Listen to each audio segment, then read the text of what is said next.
Less than a year after shipping Marvel's Spider-Man Miles Morales, Insomniac has returned, this time unleashing its second PlayStation 5 project, this time a next-gen exclusive, with Ratchet and Clank Rift Apart. And we've had time to experience the final game for ourselves. As one of the first PlayStation 5 games announced last year though, it's also one of the first to really showcase the potential for what next generation can offer, without being tied down to last generation hardware. The fast SSD promises seamless transitions between completely different worlds. Hardware accelerated ray tracing ensures accurate, often beautiful reflections, and finely detailed new assets bring the game closer than ever to resembling an offline CGI film. We'll be looking at each of these features and more as we explore this new game in detail. Rift Apart features some of the most beautiful and largest scale sequences we've seen in the series to date. Before we get into the details though, it should be mentioned that most of this video was made prior to the release of the Day 1 patch. We'll be saving analysis of the 60 frames per second ray tracing mode for a second video coming shortly after this one. So keep an eye out for that, but for now, let's get into it.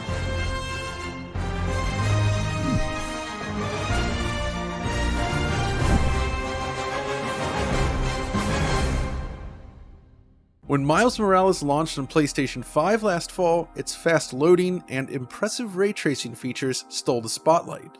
But at the same time, it left some of us wondering, this is a cross-generation game. So how would these features translate to a game targeting PS5 specifically?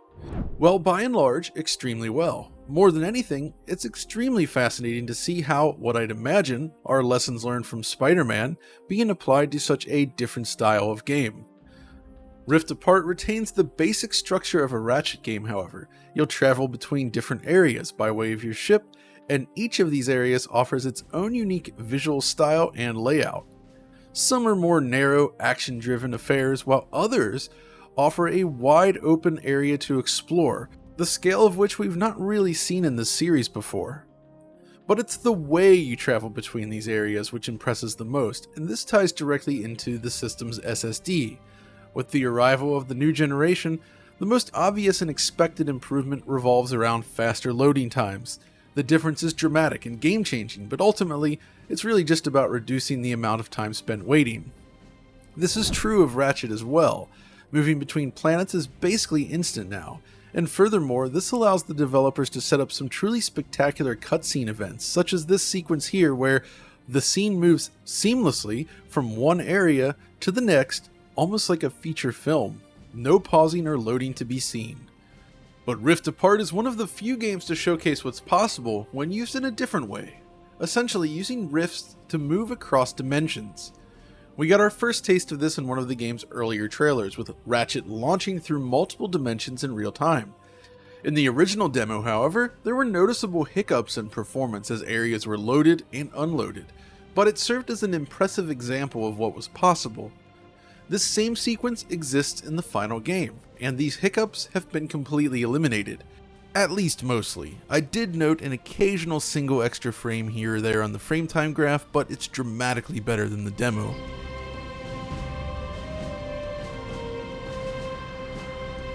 And while we're talking about the demo, check out this train station sequence here.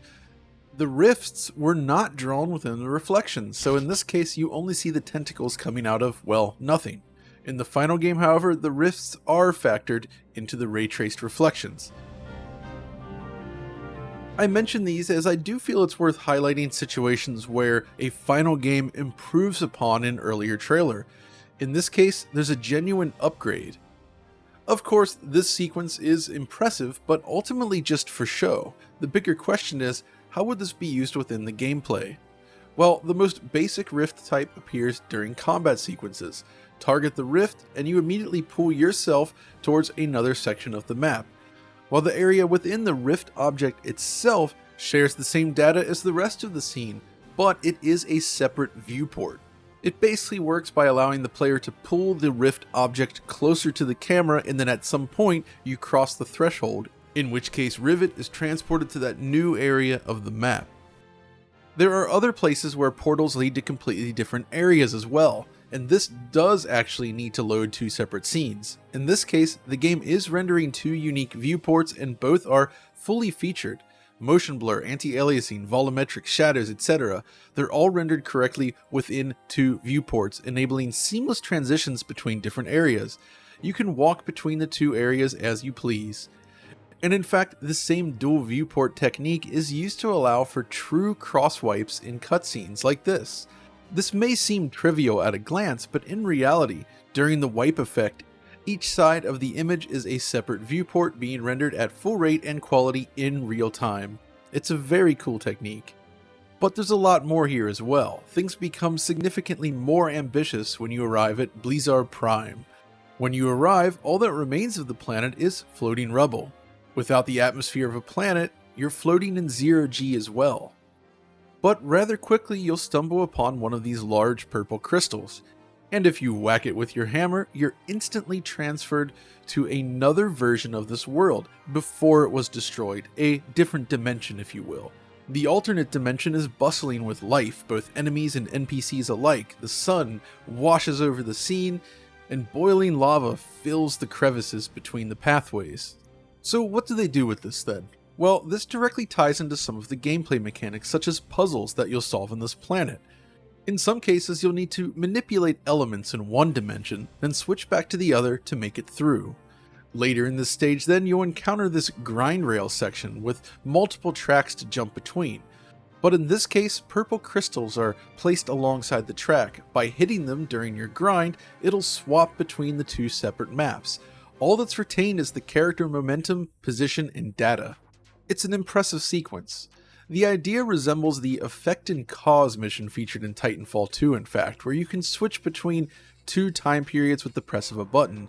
The difference here though with Ratchet is that you're switching between 2 bespoke maps, only one of which is resident in memory at any time. When you swap between them, only Rivet and Clank remain in memory. Everything else is dumped, and the new map data is pulled from the SSD instantly. There's no tricks here, it really is just that fast. This may not be revolutionary per se, but it's an impressive new feature that both showcases what's possible on next generation machines, while also introducing fun new gameplay mechanics. When people express excitement for next generation hardware, this is the type of feature you might think of, something that is not possible on a last generation console. This game would not work on the PlayStation 4. But of course, this is only one element which defines Rift apart. And while it's a central feature for the game, the visuals themselves are also key to the experience. What's interesting though is that Ratchet & Clank is one of those rare series, alongside something like say Gran Turismo, which has managed to appear on most PlayStation consoles in some form or another, barring the original PlayStation of course. Thus it's possible to chart the series' trajectory across different generations. From the beginning, it's clear that Insomniac has aimed to build these fantastical futuristic cityscapes suspended miles above ground, and this vision was achieved right from the start on PlayStation 2, even at 60 frames per second. As you track this from generation to generation, the sense of scale remains consistent between them, but we see the granular detail increase dramatically as each new generation arrives. With this in mind, let's start with the minutia and work our way up to the big picture. Firstly, at the center of any character action game are, well, the characters. Ratchet and Rivet steal the show here with a superb level of detail on display. Insomniac has brought its strand system, first introduced in Miles Morales on PS5, over to Ratchet as well, enabling fine detail in the fur on many of its characters. Zooming right into Rivet's tail reveals an absurd amount of detail and precision on display. It seems to use a combination of strands and shell textures to create the varied thickness effect on the fur. The main character models at their highest quality feature upward of 250,000 triangles, not including the fur strands, which can multiply this significantly. There is a ton of detail packed into each character, and it's a significant upgrade from what we saw on PlayStation 4. This is matched with superb materials for cloth, leather, and metal, applied directly to their costumes. And the shiny bits all receive ray trace reflections as well. Then there's the eye system, which also uses ray traced reflections along with an artist-driven secondary highlight designed to enhance its toon-like appearance. Characters receive a mix of ray-marched screen space shadows for fine detail, combined with traditional cascaded shadow maps. This detail level is matched to extremely high quality in-game animations. But beyond this, during cutscenes, it almost resembles a pre-rendered movie. Motion capture was kept to a minimum, and it shows. You don't get that impression of characters marching around in a suit. It really looks like a proper cartoon. The animation also leans into techniques such as squash and stretch to give them that exaggerated look and motion. The point here is simple. Insomniac is showcasing what extra detail means for animated characters running on a next-gen machine. In fact, if you were to compare this against the 2016 film, in many ways Rift Apart comes out on top. Sure, there's aspects of rendering for film that aren't yet possible in real time. This is still the case. But the perception is that we're getting really close, and that's ultimately what matters most, the perception. But it's not just these main characters that receive such lavish detail. Examine any enemy or NPC running around and you'll find comparable levels of quality on display. I was surprised at just how much detail can be found in the Minutia. These critters buzzing around Sargasso, for instance. If you pause and zoom in on their models, you'll find fully modeled insects complete with beautifully rendered eyes, furry extremities, and reflections. Or how about these spent shell casings left behind after combat?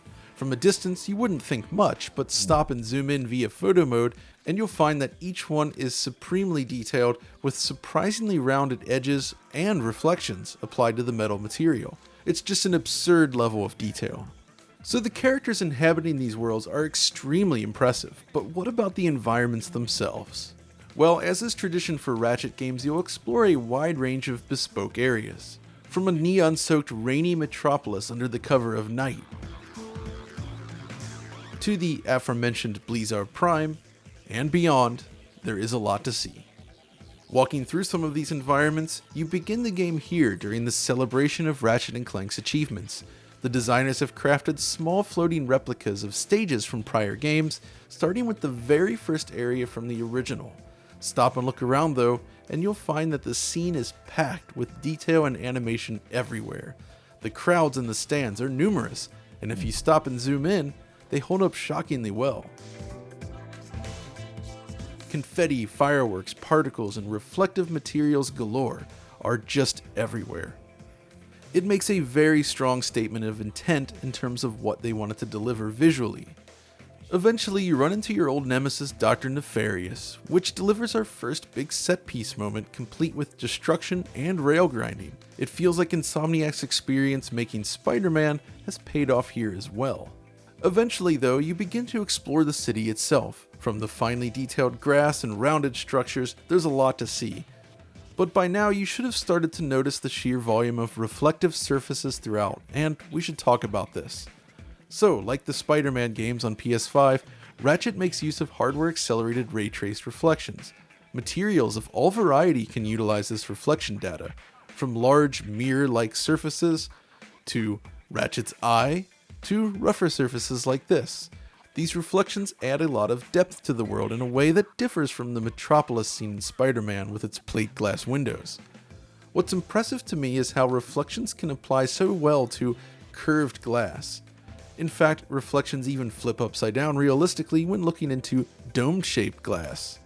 But while the artistic application is fantastic, it's the quality of the reflections that perhaps impresses the most. Not only can you still see all the way out to the horizon, but the resolution of the reflections has improved. In Miles Morales and the initial version of Ratchet that I tested, reflections in quality mode were still rendered at quarter resolution. That is, if the game was 4K native, reflections would be 1080p. You can even count the pixels in this scene. It looks good, but it could be better. Which is exactly what happened when the game was updated late in the production of this very video. I was impressed to discover that the effective resolution has been quadrupled. This same scene now showcases a 2160p pixel count in the reflection itself. Of course, without edge treatment, it should be noted. It seems that Insomniac has switched to a checkerboard/sparse rendering solution for reflections. So while the amount of processing work has increased, it's still within the rendering budget and a nice improvement to quality. But of course, not every planet is focused on reflections. Sargasso is more natural in its visual design, with lots of indirect lighting and more organic materials. Indirect lighting is still pre-calculated, like Spider-Man, using a voxelized structure to determine the diffuse color of surfaces not directly lit. As Ratchet uses a fixed time of day, however, this is an effective solution which looks great in practice with minimal light leaking. This stage includes a wide range of areas as well, some man-made, or creature-made I suppose, and others of more natural origin. I was impressed with the fidelity of the cascaded shadow maps in particular when coupled with vegetation. Look below the foliage in this scene and you'll see what I mean. There's also some interesting set piece moments such as this, where you're ramping off of these structures and landing on the back of the creature to take it down. These high-speed sections in particular showcase just how effective Insomniac's motion blur truly is. That said, this planet also reveals that, like Spider-Man, bodies of water still retain the use of screen space reflections rather than utilizing ray tracing. You'll note it when the reflecting object is occluded from view and the reflection disappears in its wake. Now, Blizzard Prime is perhaps even more visually exciting with its dual dimensions. In destroyed form, the sheer volume of detailed geometry and the rich use of colors creates this striking landscape to explore, while the alternate dimension is perhaps more thoroughly inhabited with workers and monsters alike. Honestly, the attention to detail in general is just extremely impressive. Simple things like how transparent shadows tinted by colored glass are featured in certain areas, or in the use of subtle depth of field throughout the game. Naturally, there are many more planets in this game that we can't show in this video. Some of them much larger than anything we've shown here today, it should be noted. But really, at this point, you should have a pretty good idea of what to expect from the game, visually at least. The fast loading, ray traced reflections, and high level of detail all elevate Rift Apart to a level beyond anything we've really seen in a character action game before. It's suitably next generation. But we haven't talked about performance metrics and image quality just yet, so let's do that.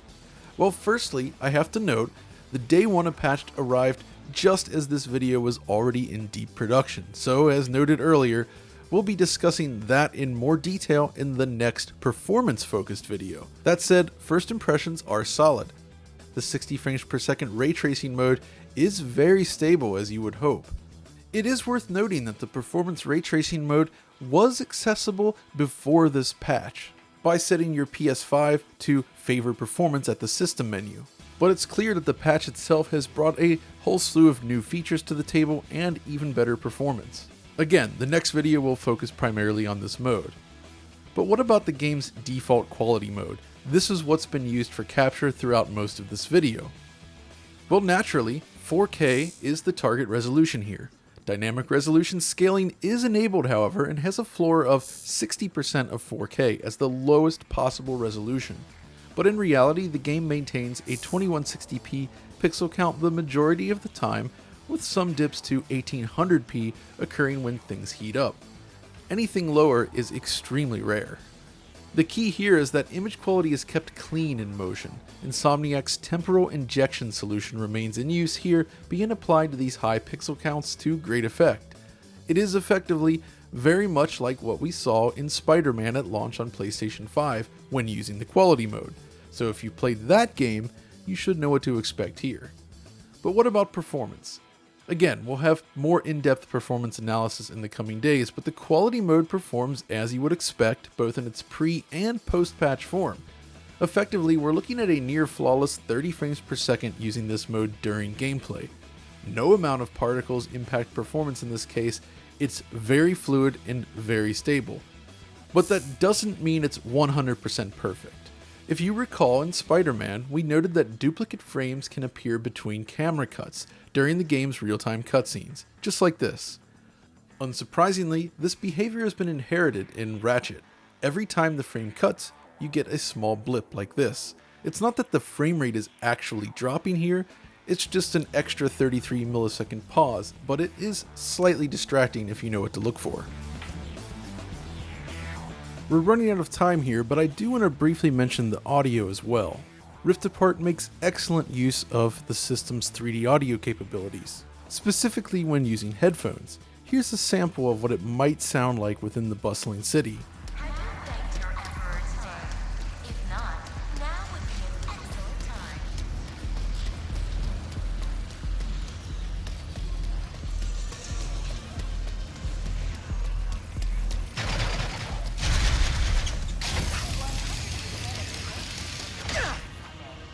but of course traditional speaker-based surround sound also sounds excellent.